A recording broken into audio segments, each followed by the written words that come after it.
ரீசெண்டா நம்ம தமிழ் சினிமாக்கு என்ன ஆச்சுன்னே தெரியல. ஒரு சைடு என்னன்னா ஜெயம் ரவிக்கும் ஆர்த்திக்கும் நடுவுல டிவோர்ஸ் போயிட்டு இருக்கு. இவங்க 2 பேர் வேற மாத்தி மாத்தி இன்ஸ்டாகிராம்ல ஸ்டேட்மெண்ட் மேல ஸ்டேட்மெண்டா விட்டுட்டு இருக்காங்க.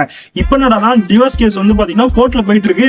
அந்த ஆர்த்தி சைட்ல இருந்து என்ன சொல்லியிருக்காங்கன்னு வந்து பாத்தீங்கன்னா 40 லட்சம் ரூபாய் வந்து அலுமினி தரணும்னு சொல்லியிருக்காங்க. 40 லட்சம் ரூபாய் கொஞ்சம் அதிகம் தான் கேட்கும் போது. இன்னொரு சைடு என்னடானா விஷாலுக்கு கல்யாணம் ஆகுமா ஆகாதான்னு சொல்லிட்டு இருந்தேன் எல்லாருக்குமே. இப்ப விஷாலே சொல்லியிருக்காரு, நான் தன்சிகான்னு ஒரு பொண்ணை லவ் பண்றேன், அந்த பொண்ணு தான் வந்து பாத்தீங்கன்னா கல்யாணமே பண்ணிக்க போறேன், ஆகஸ்ட் மாசம் கல்யாணம்னு சொல்லிட்டு. அவங்களும் ஒரு ஹீரோயின் தான்.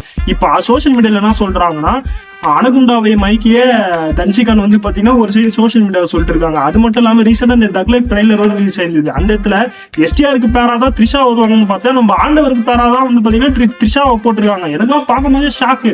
அது மட்டும் இல்லாம அவர் ஒரு டைலாக் சொல்லியிருப்பாரு, யூ ஆர் ஒன்லி மை ஆலம்னு சொல்லிட்டு. கேட்கும் போது அது மட்டும் இல்லாம அவர் ஒரு இன்னொரு டைலாக் ஒன்று சொல்லியிருப்பாரு, வெளியே உள்ள நான் பார்த்துப்பேன், வெளியே அமரன் பார்த்துப்பான்னு. அப்ப புரியல, இப்பதான் புரிஞ்சுது.